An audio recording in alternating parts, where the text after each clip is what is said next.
La solitude n'est pas une fatalité, mais pourtant, elle peut être une atrocité. Bonjour, bonsoir. Je suis Nana Ali de NM Talks et aujourd'hui, je vais vous parler de ce que l'on ressent quand on décide de quitter ce qu'on aime et ce qu'on connaît pour l'inconnu. Oui, je parle de la solitude qu'on ressent quand on décide d'aller étudier à l'extérieur ou aller travailler à l'extérieur. Je parle de ce ressenti car, personnellement, je l'ai vécu pendant beaucoup d'années. Oui, je parle de ce sentiment-là qu'on ressent quand on est loin de la famille, loin des amis, quand on doit réapprendre à tout faire, à manger, à dormir, à se loger, à se soigner seul. Quand on doit réapprendre à se faire des amis alors qu'on avait déjà notre petit clan depuis le primaire, le collège, le lycée ou bien dans le quartier. Je parle de ce sentiment-là quand on est dans ces rues, seul, et des fois dans ces villes où on est la seule personne noire ou la seule personne du pays. De ce sentiment qu'on ressent lorsqu'on est dans une chambre de 9 mètres carrés en tant qu'étudiant ou bien dans une colocation assez lugubre en tant que travailleur. Je parle de ce sentiment qu'on ressent quand on doit être à un arrêt de bus 1 heure à l'avance dans un petit village perdu. Je parle de ce sentiment qu'on ressent quand on doit se lever à 5h30 pour aller travailler avant les cours, ou on rentre à 16h alors que le soleil s'est déjà couché. De ces hivers longs, très froids, où on est seul dans sa chambre, seul dans sa vie.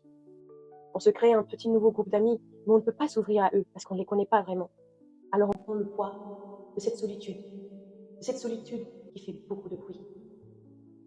Je parle de ce sentiment qu'on ressent quand on prend son téléphone, on regarde WhatsApp, on regarde TikTok, la famille, les photos de baptême, de mariage, les anniversaires, des fois même les décès qu'on rate. Je parle de ce sentiment quand on se sent emprisonné entre notre envie, nos ambitions de réussir et le sacrifice de s'éloigner de ce qu'on connaît, de ce qu'on aime, de cette zone de confort. Oui, parce que quand tu es à l'extérieur et que tu es seul, tu dois être fort.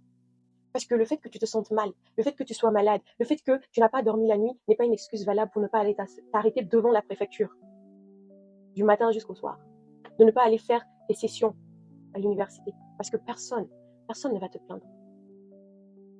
Ni là-bas, ni au pays.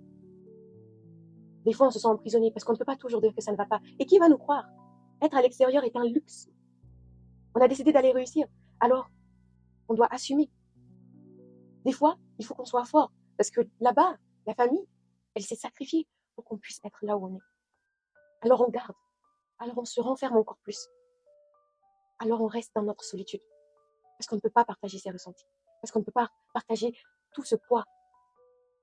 Et on passe des nuits sans dormir à cause des pensées, à cause de nos peurs. Mais paradoxalement, ces moments qui ont été les plus difficiles de ma vie, car pour moi, ça a duré 7 ans, 8 ans, depuis que j'ai 16 ans, que j'ai quitté le pays, ont été aussi les moments où j'ai le plus grandi.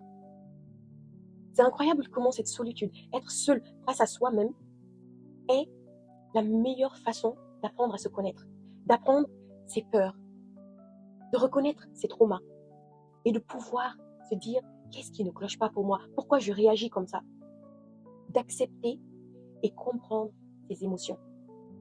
C'est dans ces moments de solitude qu'on arrive à la maturité émotionnelle. C'est dans ces moments de solitude qu'on se développe mentalement parce qu'on arrive à reconnaître ses forces et ses faiblesses. Ces moments où on est seul, mais pas vraiment, parce qu'on est avec notre propre personne. Alors je tiens à vous dire, frères et sœurs qui sont toujours à l'extérieur, courage, ce n'est pas facile. Entre la préfecture, entre l'université, le travail, les discriminations que vous vivez, entre le fait que vous soyez perdu entre d'où vous venez et ce que vous voulez devenir. Prenez de la force. Et surtout, utilisez ces moments pour grandir. Utilisez ces moments, pour apprendre à vous connaître. Et en apprenant à vous connaître, vous allez pouvoir aller très loin dans la vie. Je vous souhaite beaucoup de bonheur et beaucoup de chance dans votre aventure.